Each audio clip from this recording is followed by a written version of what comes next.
Okay, Lindsay, thank you so much for coming back on the show and joining me for this leap year episode about podcasting. Now, I have such a love-hate relationship with like prediction posts and people making predictions because they will be the first like content I will consume. That's like the BuzzFeed era of like, let's click this and find out what people think. However, I think they're the hardest things. Like, I don't even predict what underwear I'm going to be wearing tomorrow. Never mind what I think is going to happen in Right. marketing in 4 years.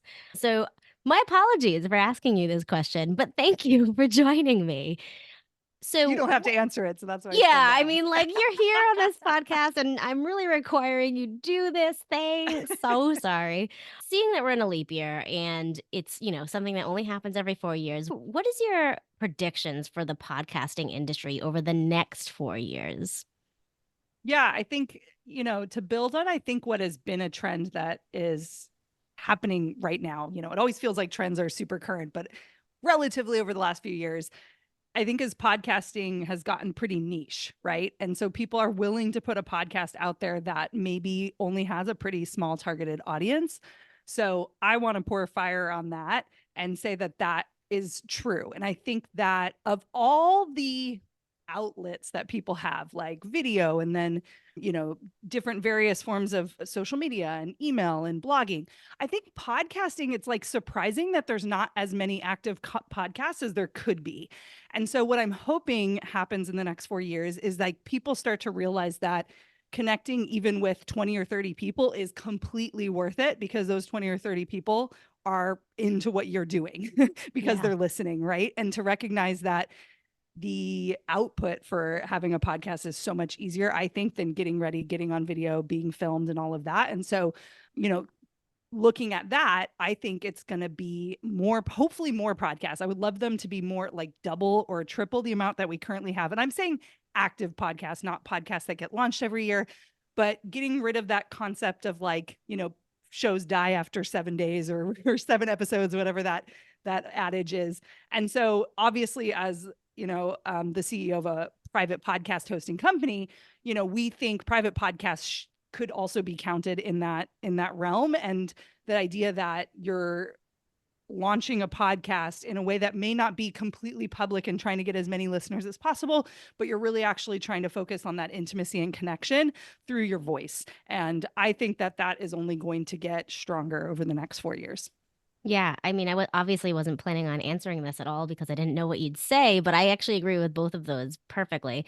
I think when it comes to private podcasting, I think not that it's so new. I don't mean that to start like as a disclaimer, but it is still so new that I think that there's going to be so many more creative approaches to private Yes, podcasting. I think definitely. that, sure, there's a bunch of ways that people have used private podcasting in the past, handful or and obviously more years. But I think that within the next 4 years, I'm really interested to see what happens with private podcasting specifically.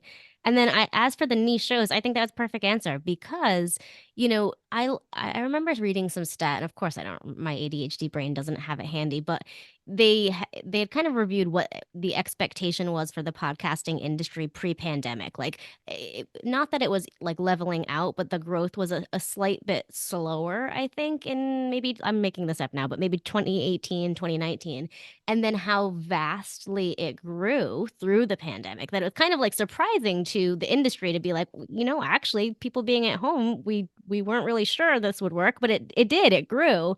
So the idea that niche shows, what I love about them is that you can create a niche show and it could be a short podcast, right? Like it doesn't have Mm, to be that weekly show. It could be something that maybe does span 6 episodes, but it's done so well that those niche listeners really get their fix. So yeah, that's it. I'm just really kind of talking over what you just said, but I love your answer. yeah, and I think too, like a way to think about it, and I'm hoping that this comes true in the next few years as well. At Hello Audio, we always looked at how a podcast app is like an inbox that people don't Yeah. realize is an inbox. And so I think that that lines up, right? That idea that you have this communication channel that isn't being used maybe to its full capacity in a medium that actually people really enjoy. And Yeah. so I'm hoping that that recognition happens and it matches, kind of what we expect. And to your point about private podcasting, I think, I don't know when it was like officially invented. We did not invent it. Yeah. But the first like public hosting podcasts, Libsyn, I think, was one of the earliest to have it, but you had to like email them and you had to be on some like enterprise plan or something like that. And this is in 2019. Wow. So And it then is I isn't think that new. it is very new. And I think Transistor launched in October of 2019. And I remember that date because that was actually the same time I made my public post that we were going to build our own software, even with these companies starting to come on. And even over that next like year, it wasn't like everybody was jumping on the bandwagon. Now it's a Right. little more common for most public podcast hosts to have private podcasting. It just depends on like how accessible it is in their plans and that kind of thing. But yeah, it's Yeah. pretty new. Oh, yeah. I mean, you taught me something there because as much as I had like verbally started to state that, I was like, well, no, maybe it is a lot longer than that. Like, I Yeah. don't actually know when private podcasting became a thing. So thanks for teaching me that.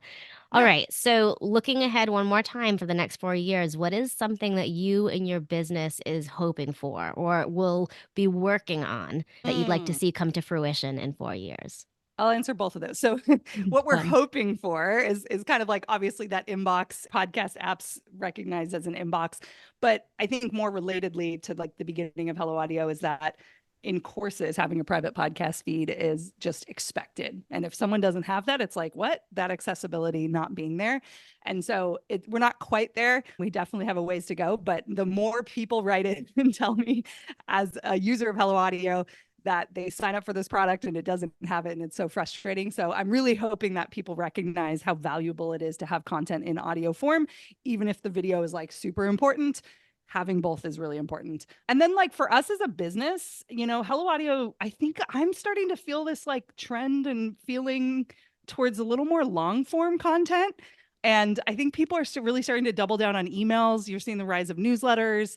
I think, blogging, while we're not exactly sure what's going to happen with AI. Some of those predictions out there, I'm not totally sure, but we're going to be blogging at Hello Audio and really focusing on SEO just because, to your point, private podcasting is relatively new and there isn't really a true, thought leader in the space. And so we want to start to own that. And, potentially a YouTube channel in the future as well is on the docket. It's not in development right now, but like is something that we're looking at. So yeah, we're kind of looking at more long form content. And we launched our own public podcast about private podcasting this last October and we're loving it. And so those are, hour long episodes. And I like to associate that with being long form content. So we're really kind of, I don't know, go in that direction, I guess.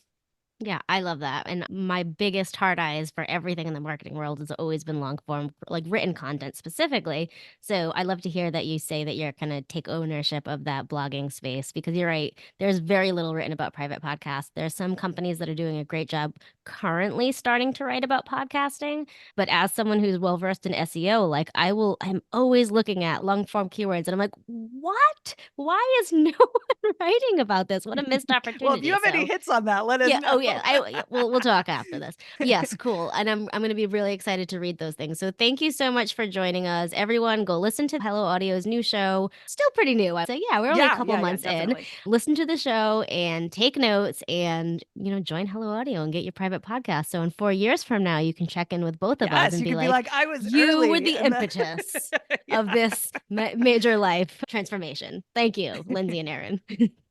All right, Lindsay, thanks so much for joining me today. You have a great rest of your day and a wonderful next 4 years as well. Thank you. You too.